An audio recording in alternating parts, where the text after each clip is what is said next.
Good morning, and welcome to the AngioDynamics Fiscal Year 2021 Second Quarter Earnings Call. At this time, all participants are in a listen-only mode. A question-and-answer session will follow the formal presentation. If anyone today should require operator assistance, please press star zero from your telephone keypad. As a reminder, this conference call is being recorded. The news release detailing the fiscal 2021 second quarter results crossed the wire earlier this morning and is available on the company's website. This conference call is also being broadcast live over the internet at investors section of the company's website at www.angiodynamics.com, and the webcast replay of the call will be available at the same site approximately 1 hour after the end of today's call. Before we begin, I would like to caution listeners that during the course of this conference call, the company will make projections or forward-looking statements regarding future events, including statements about expected revenue, adjusted earnings, and gross margins for fiscal year 2021. Management encourages you to review the company's past and future filings with the SEC, including, without limitation, the company's Forms 10-Q and 10-K, which identify specific factors that may cause the actual results or events to differ materially from those described in the forward-looking statements. The slide package offering insight into the company's financial results is also available on the investors section of the company's website under Events and Presentations.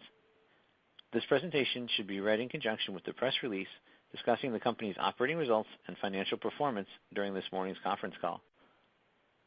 I'd now like to turn the call over to Jim Clemmer, AngioDynamics President and Chief Executive Officer. Mr. Clemmer? Thank you, Rob, and good morning, everyone, and thank you for joining us for AngioDynamics Fiscal 2021 Second Quarter Earnings Call. Joining me on today's call is Steve Trowbridge, AngioDynamics Executive Vice President and Chief Financial Officer, who will provide a detailed analysis of our second quarter financial performance. I'm very pleased with our second quarter performance. We delivered strong revenue growth while continuing to invest in our key technology platforms. Auryon, AngioVac, and NanoKnife all delivered strong performances during the quarter, resulting in second quarter revenue of $72.8 million, growing 4% year over year.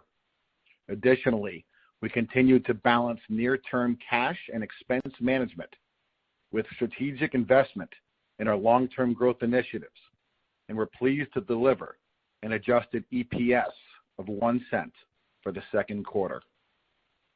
The COVID-19 pandemic continues to impact both the AngioDynamics team and our customers. However, we observed improvements in certain geographies throughout the quarter as hospitals and local governments continue to navigate the pandemic. We're very excited that there have been several positive developments in the global fight against COVID-19, including the approval of several vaccines. However, we expect headwinds to continue to impact our markets through the back half of our fiscal year and do not anticipate a full return to pre-COVID levels of demand in the near term. I am extremely proud of the resilience our team has shown over the past several months as we continue to navigate this unprecedented global crisis. We have established very solid momentum through the first half of our fiscal year while continuing to make progress on our key growth initiatives. I am excited about the upcoming product launches we have planned throughout calendar year 2021, including the planned release of our new multi-purpose mechanical aspiration thrombectomy device, which I will discuss in more detail later on our call. As we've discussed about in recent quarters, we are focused on deriving growth across our three key technology platforms through internal R&D, M&A, and clinical and regulatory pathway expansion. Auryon was the most recent acquisition and continues to perform well and in line with our expectations for the year. We successfully launched our Auryon atherectomy system during the quarter, and we have seen strong customer interest in this new product.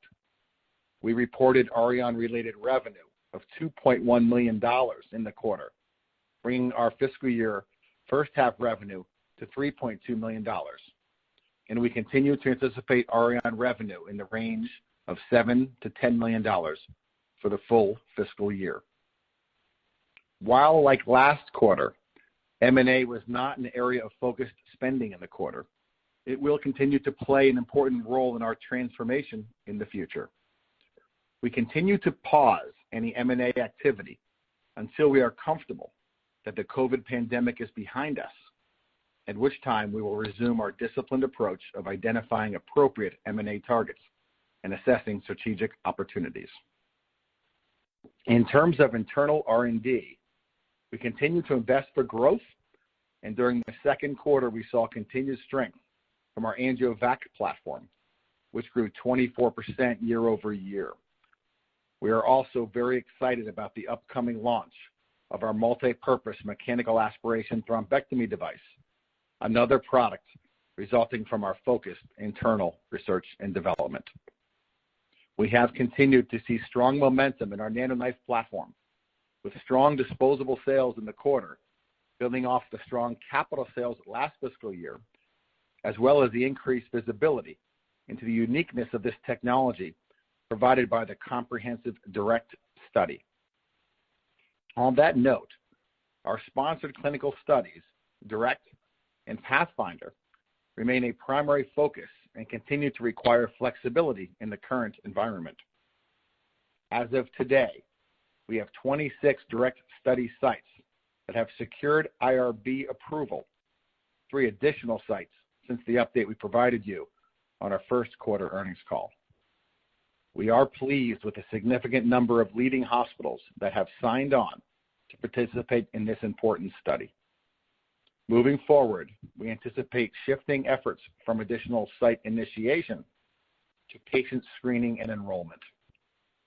As can be expected, screening activity has been challenging in the current environment due to COVID-related protocols at many hospitals. Our Pathfinder Arion registry study has 9 sites initiated and enrolling subjects. As of today, we are about 75% of the way toward our enrollment target, and we expect enrollment to be completed by the end of the third quarter. The vast majority of sites participating in Pathfinder are office-based laboratories. To date, these OBLs are not experiencing the same type of significant COVID-related delays as hospitals. Finally, with respect to reimbursement, we would like to highlight CMS's final decision to provide for an increase Medicare payment of IRE, which is NanoKnife's method of action, in the hospital outpatient setting. This is a significant milestone for the technology. As we previously discussed, IRE received tissue-agnostic CPT-3 codes. These codes now have payment associated with them in the hospital outpatient setting, at least on par with other ablation technologies. And we believe that the advantages of IRE in the newly established reimbursement levels will drive adoption in the outpatient setting, a setting that is very well utilized in Europe by specialties like urologists and interventional radiologists. With that, I'd like to turn the call over to Steve Trowbridge, our Executive Vice President and Chief Financial Officer, to review the quarter in more detail. Thanks, Jim. Good morning, everyone. Before I begin, I'd like to point you to the presentation on our Investor Relations website summarizing the key items associated with our quarterly results. As I've done in each of the last 2 quarters, I'd note that with respect to the second quarter and our business moving forward, we will continue to provide slightly more intra-quarter detail than we would in a normal operating environment. Our net sales for the second quarter of fiscal 2021 increased 4% year over year to $72.8 million. As I stated last quarter, our same customer analysis of our business has indicated that volumes remain below pre-COVID levels. And assuming the recovery continues along its current trajectory, we do expect this to remain a factor throughout the course of fiscal 2021. Our second quarter results reflected less severe declines than the 10 to 15% decline we discussed on last quarter's call. But we are still keeping a close eye on the third quarter and currently expect that the third quarter is likely to see a more pronounced impact from COVID-related headwinds. As has been true in our recent quarters, the ongoing pandemic has impacted each of our three businesses in varying ways. Our VA and VIT businesses performed the strongest during the quarter, as the number of procedures improved from the COVID lows we saw in the second half of last fiscal year, but still remain below pre-COVID levels. Our oncology business also performed well during the quarter, but did face a difficult comparison on the capital side. Our total VIT business increased 8.8% year over year, driven by AngioVac sales growth of 24%. Now note that this is the first quarter that comped against the launch of our Gen 3 platform. So while in absolute terms the growth rate appears lower than previous quarters, the trajectory of this business remains quite strong and unchanged. Our VIT business also benefited from $2.1 million in sales related to Auryon. We officially announced the commercial launch of Auryon in September, and the early response from the marketplace has been positive. As we stated in the past, we anticipate this product will represent an increasing part of our VIT business moving forward, with sequential quarterly improvement throughout the rest of this year. For our VIT business, this growth was driven by AngioVac and Auryon, was somewhat offset by a 10.6% decline in venous sales, resulting from a decline in the number of elective procedures being performed due to the COVID-19 pandemic. This impact is consistent with what we have seen in the previous two quarters, and we anticipate these headwinds will continue throughout the remainder of fiscal 21. Vascular access revenue increased 5% during the quarter. Growth in this business was driven by growth in PICCs and midlines for the third straight quarter, as well as growth in ports and dialysis. Our strong second quarter performance was partly attributable to the fact that the headwinds we faced as a result of the COVID-19 pandemic were less severe than we had expected. But again, we expect a more pronounced impact during the third quarter, given elevated cases across the country and the globe. Revenue from our oncology business declined 7% during the quarter. This decline was the result of lower NanoKnife capital sales on a year-over-year basis when compared to the second fiscal quarter of last year, during which we saw strong capital sales driven by the release of our NanoKnife 3.0. We were very pleased that NanoKnife probe sales grew 30% in the quarter, led by 76% growth in the United States. This strong probe growth is driven in large part by the increased installed base resulting from the strong capital sales we reported in previous quarters, giving us further confidence in our ability to drive growth in probes through an increasingly large installed base. Moving down the income statement, our gross margin for the second quarter of fiscal 2021 was 55.2%, a decrease of 410 basis points compared to a year ago, but an increase of 430 basis points sequentially from our first quarter. The decline was split fairly evenly between Auryon startup costs and planned under absorption in our manufacturing facility. As we've discussed in the past, this decline was anticipated given the ongoing focus on employee safety and predictability. In addition, we reported an inventory reduction during the quarter of $3.2 million, resulting in a year-to-date reduction of $10.3 million. As previously noted, our plans will have an impact on our full-year gross margin as we assess the shape and timing of the COVID-19 recovery, but we continue to expect to finish the year with quarterly gross margin running closer to pre-COVID levels. Our research and development expenses during the second quarter of fiscal 21 were $9.7 million, or 13.3% of sales, compared to $7.8 million, or 11.1% of sales a year ago. We remain focused on strategically investing in R&D in order to improve our key technology platforms while remaining thoughtful about our investments given the COVID environment. Staying true to this plan, we expect to accelerate our investment in anticipation of the launch of our new multipurpose mechanical aspiration thrombectomy device in calendar 2021, with opportunities for additional investment in the back half of fiscal 21.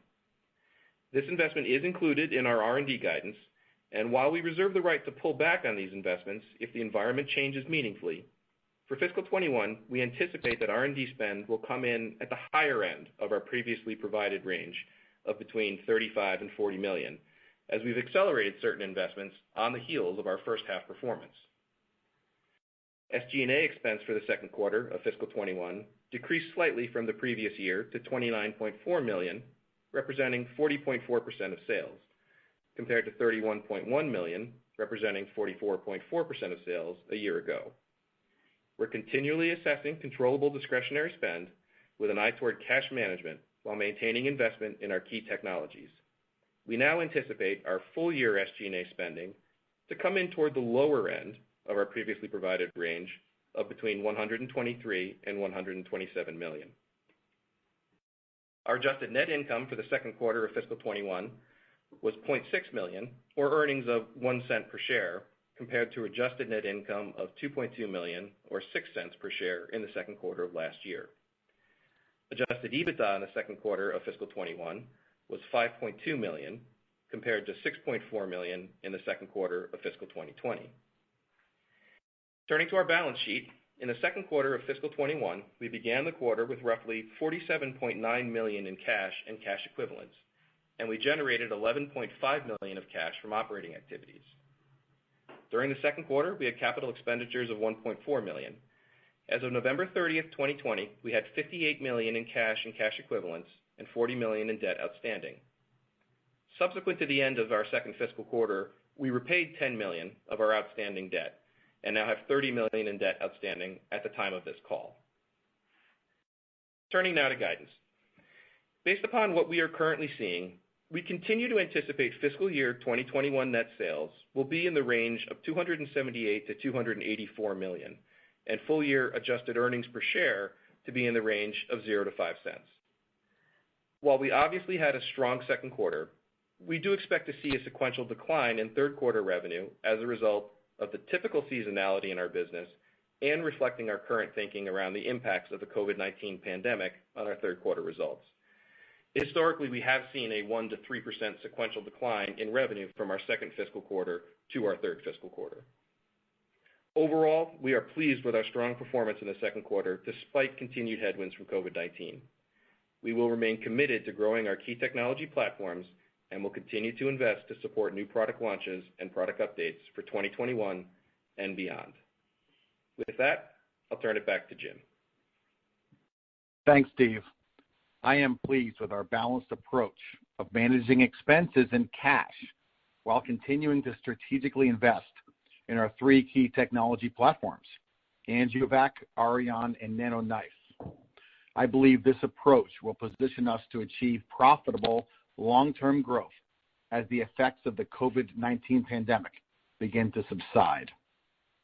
Before moving on to the question and answer session, I want to take the opportunity to highlight one of our key areas of investment during the quarter, our new multi-purpose mechanical aspiration thrombectomy device. Over the course of the past 18 months, we have discussed with you our desire to expand our offerings in the mechanical thrombectomy space with an off-circuit device. And today we are excited to announce the planned release of this device in calendar year 21, which will expand our AngioVac platform and open up a significantly larger piece of the addressable market in the moderately complex area, as you can see on page 12 of our investor presentation.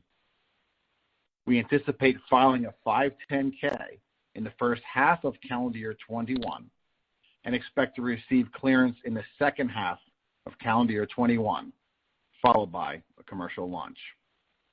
As many of you know, this is a large and rapidly growing market where physicians are becoming increasingly comfortable with choosing mechanical thrombectomy to treat DVT cases, and we look forward to providing them another choice in the treatment of their patients. Our new device will be a unique design which has been guided by the well-respected key opinion leaders on our medical advisory board, and we believe once physicians experience the intuitive and thoughtful design of this product, they'll want to have this device in their arsenal. What you'll see over the coming 36 months are extensions to this product family through the introduction of new sizes, as well as the clinical and regulatory initiatives necessary to secure an indication for pulmonary embolism, positioning us to enter additional sizable addressable markets.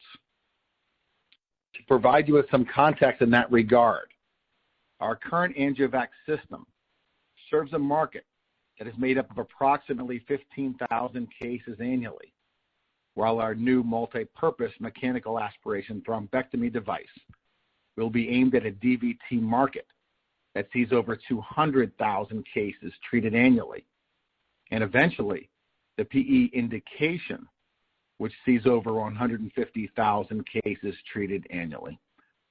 This is a significant increase in the size of the addressable market, and we believe the design of our platform positions us well to take share in what is an already growing market. Innovation drives outcomes, and outcomes drive growth, and that is what this industry is built upon. We are really excited to be bringing this new product to market. As I mentioned earlier in our remarks, I am pleased with our performance during the quarter and thrilled about the future here at AngioDynamics as we continue to execute on our transformation. Our quarterly performance underscores the long-term growth potential of our key technology platforms. We still have a lot of work ahead of us, but I am encouraged by the progress we have continued to make against our long-term goals. I would like to thank the incredible AngioDynamics team once again for their commitment and dedication as we continue to deliver innovative solutions that improve the lives and treatment of patients worldwide. With that, I'd like to turn the call back to the operator for questions. Rob? Thank you. We'll now be conducting the question and answer session. If you'd like to ask a question, please press star 1 on your telephone keypad, and a confirmation tone will indicate your line is in the question queue. You may press star 2 if you would like to remove your question from the queue.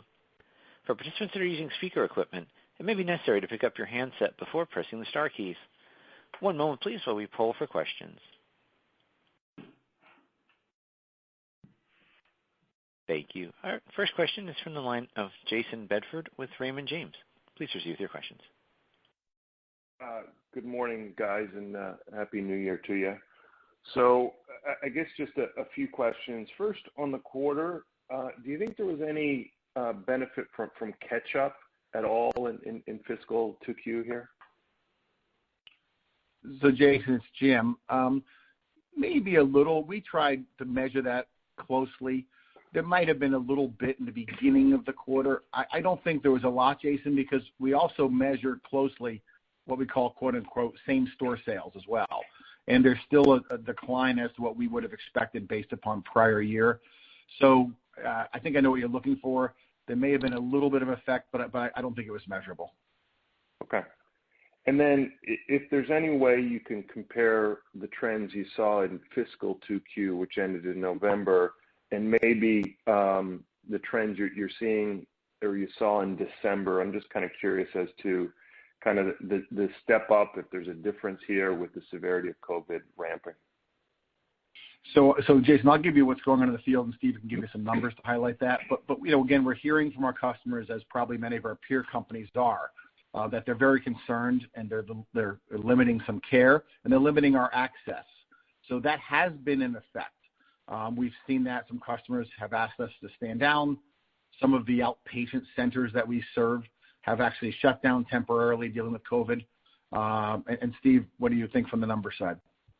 Yeah, look, we're keeping an eye on it, as we've said in the prepared remarks. There's no doubt that it is an impact globally. Quite frankly, we expected a little bit more of an impact in our Q2. We've got the odd Q2, September, October, November. We were pleased with how we came through that. We're keeping an eye on our Q3. As I did say, we'll give a little bit more intra-quarter detail than we have in the past. Probably I was expecting a little bit more of a pronounced impact in December than we actually saw. So, our trajectories so far have been holding relatively consistent. We like what we're seeing, but we're keeping an eye on it because there's no doubt that you're seeing increased stress in the system throughout, the U.S. and globally. Okay, that's helpful. On the new multi-purpose mechanical aspiration device, will you have some data at launch? So this is a 510K device, and so it's not requiring a lot of clinical data for clearance. As we've shown with our other product launches, we are absolutely committed to creating a foundation of data to support those launches. And so I would expect that we're going to continue to do the same thing, and that may take the form of registries, it may take the form of other studies. We'll support the launch with data, but we see this as an extension that is going to be building off of the strong use cases and data that we have with the current AngioVac platform, moving into that less complex DVT section that is off circuit, and then we'll be continuing to support that product launch with the collection, assessment, and generation of clinical data as we move forward. Okay. And maybe Steve or Jim, will you build a separate sales team for this, or will it go through the existing team? Yeah, so Jason, I think 2 years ago we kind of reshifted some of the priorities in our sales bags. So what we'll do today is it'll still be sold by the same sales team that sells the AngioVac product today, and we'll add selling resources there. So we look to expand that team, but the current AngioVac sales force will take this product to market to our customers. Jason, okay. we've talked about the different spectrum of treatment, and we talk about the very complex where AngioVac currently plays. On the other end of the spectrum, you've got the less complex where you may do catheter-directed thrombolysis, and then you've got that middle section, which is really what we're looking to go after with this new product launch. The call point is all the same. So the physicians that the same physicians that are doing those procedures are the ones that are typically doing this. Now there may be some cardiothoracic surgeons that are focusing more on the right heart procedures that current angio has. And this may be a product that may be more indicative of an IR, but the call points that we're currently going after are all the same, so it's going to fit right into that same sales force with the additional investment that Jim talked about. Okay, that's helpful. I'll ask one, and then I'll let someone else jump in. You mentioned early on, excuse me, Jim, product launches throughout 21 outside of the new aspiration device. What else are you looking to launch this year? Yeah, so the most impactful is the aspiration device. We have some other products, Jason, that we're looking at. In our vascular access business, there's extension to our dialysis catheter line. We're looking to launch this year, which is really important. That business has been, as you've seen, you've known our company for years. It's being really well run. Combination of the new products we've added in the VA business and just really good management by that team has helped. And Jason, we're also, you and I have talked, and we've talked to our investors about our interest in expanding NanoKnife into other organs eventually. Now that we have, the direct study, which is, we're trying to prove that it's the right product for pancreas treatment. And we've talked about, prostate being the next organ that we're interested in. And so, Jason, what you'll see from us, and I'll give more details in the near future, but last year the FDA released new guidance on focal therapy in prostate, which really aligns well with the technology and the mechanism of action of NanoKnife. And we've seen a lot of physicians and urologists outside of the U.S. utilize this product for successful treatment. So now we're engaged with the FDA in discussions as to what it will take to gain an indication. We'd like to have NanoKnife on label for prostate. When you do that, Jason, you'll probably see us launching maybe some different products and setups that are geared towards servicing that urologist to treat the unique need of focal therapy in a prostate case. So that's something we're excited about, and we'll give you more details soon on that. Okay, that's helpful. Thank you.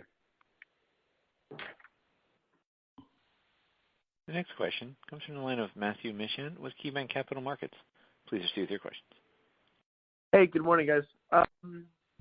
Just for the new mechanical thrombectomy device, what is the technology differentiation that you're migrating down from AngioVac to the wider market? And specifically, how do you think this device can improve patient outcomes? So a couple of things, Matt, we can both answer. Really, when you look at how successful AngioVac has been, and really the product we launched in November of 19, the newest version, a lot of the physicians that have adopted this product have asked us, boy, this works really well for a few reasons. It's very special. And as you see in our deck, we show the uniqueness of the product. And there's really a couple unique factors, one of which it's on circuit, allows reperfusion of blood, keep the patient healthy during a complex procedure. But number two, the vortex funnel tip allows us to really pull massive clot burden into the device out of the patient's body. And they love that feature. So they've asked us to design a product now off circuit so they can utilize it in more cases that don't require the complexity of the perfusion circuit. And that's really what we've done. So when we can share with you the device, the design, you'll see we've taken kind of the best features of that vortex funnel tip and how that works to pull mass clot burdens with a really uniquely designed tool on the other end, which gives physicians control that they've asked for, control of the process and procedure, utilizing the amount of torque and pull that we can give to remove clot, yet giving the physicians the control they aspire to have. So that's really, it's kind of a blend of technologies, and that's what we're excited about. The Medical Advisory Board has guided us. These physicians are excited by what AngioVac can do and what this new off-circuit product can do in their hands to treat less burden, less aggressive clot.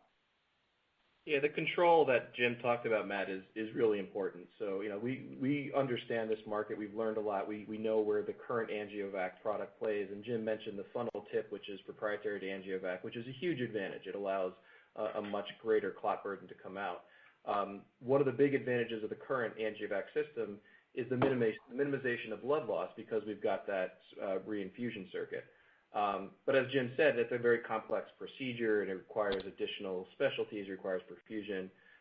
So we're looking at a product, we're listening to our customers, and we think that it's important to provide that funnel tip to go after the big clot burden, but take away the complexity of adding perfusion, but still give the physicians the control to know that when they're going after clot, they have the ability to limit blood loss while going after that clot burden. We think that's the benefit that we're going to provide. Excellent. Of the $2.1 million for Auryon, how much of that was recurring revenue, and how much of that was the initial placements? Yeah, so that's all recurring. As we've said, this is we've been spending a little bit more time with the OBLs as opposed to the hospital-based setting, just given the current environment. The marketplace there, as we've mentioned, has been to place lasers pursuant to use agreements and then have the recurring revenue with the catheters, and that's all of what we saw in Q2. Is the expectation that the 2.1 million recurring, increases sequentially from here, or is there some level of inventory build with initial stocking? Yeah, we mentioned we expect to see sequential increasing throughout this year, with the Auryon sales. We come out at the beginning of the quarter, we said we expect to see 7 to 10. We're very comfortable with the pace that we're seeing, and that implies some sequential increases, and that's what we'd like to see. Okay. Yeah, Matt, we're measuring the cases performed each week very carefully, and we've added. If you remember back when we made the acquisition, there was one commercial person that came in the XMO acquisition. We had, the great scientists in Israel, but there's one commercial person. We now have over 30 people dedicated to this business on a commercial side, whether they're selling, marketing, or field clinical support specialists in our customers each day. So we're making sure that each week that goes by, we have the capability that ramps up, provide that support to our customers. So we expect sequential usage to keep growing. And last question, when do you think you'll be able to give an update or milestone for the NanoKnife trials outside of the number of sites registered? Yeah, so it's a good question, and we're continually assessing where we are on that.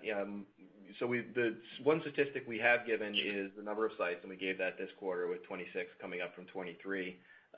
We had talked about timing of our expectations of enrollment of the registry side of that study, and it indicated that as COVID hit, we certainly saw a delay and a push out and probably a restarting of that clock. And we had always talked about 2.5 years as our expectation for enrolling the registry side of the study, but felt that COVID did impact that, and we were restarting that clock kind of during our first quarter of this year. And I think that that's fair to say that we're not seeing that same full pause, right? So we're a quarter plus into that 2.5 year expectation as we're seeing the enrollment go. All right. Thank you. Thanks, Matt. Thanks, Matt. Our next question comes from the line of Bill Plovanic with Canaccord Genuity. Please proceed with your questions. Great, thanks. Good morning. Can you hear me okay? Hi, Bill. Good morning. Thanks. Hi, Bill. Hey. So just a couple of questions. Just start out on the AngioVac product. It's pretty strong growth year over year. how much of that do you think is COVID-related versus or new account related, or any color would be greatly appreciated? Yeah, we don't think that that's COVID related. I mean, as we talked about earlier, kind of mid last year when the COVID pandemic was first hitting, there was some discussion in the medical community about increased clotting. But the AngioVac cases that we're seeing, we don't feel that they're COVID related. We feel that this is pretty good run rate for the overall DVT market and thrombectomy market. We absolutely are bringing new cases on, so we have some new customers that are signing on, and we're increasing utilization with our current base as well. So we've been pretty pleased with that performance. Okay, thanks. And then in terms of the mechanical product, just looking at the timeline, so it looks like this will be a launch, approval and launch late this calendar year. And I'm looking at slide 12 of the chart. And so that's first, just to clarify that. And then secondly, trying to understand what's the difference between Gen 1 and Gen 2, and if you could help us out with that. Sure, Bill. So what you'll see, again, as I said in my prepared remarks, we expect to file for the 510K in the first half of calendar year, and as you see in the chart, you're correct. We expect approval second half of clearance. So Gen 1 will be a larger bore device. Gen 2 will start to introduce smaller French sizes, enabling us to go deeper into the body and access other DVT. So it'll expand the market. That's what the chart here shows. So we intend to have, over time, different sizes to make sure physicians can access different parts of the body and treat different areas of DVT.